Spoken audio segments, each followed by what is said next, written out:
মানুষ তো দুনিয়ার জিনিস নিয়ে যদি গৌরব করতে পারে, তাহলে আমরা আখেরাতের লাইনের ব্যক্তিত্বকে নিয়ে কেন গৌরব করতে পারবো না?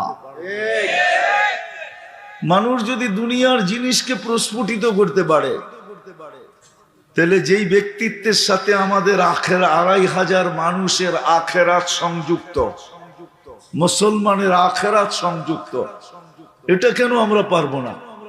পারবো তো ইনশাআল্লাহ। আল্লাহ আমাদের সবাইকে, আমরা যে একমত হলাম, এই ফ্যামিলিকে আল্লাহ এটা বুঝার তৌফিক দান করেন। চলেন আমি আমার অল্প কয়েকটা কথা বলেই শেষ করতে চাইতেছি।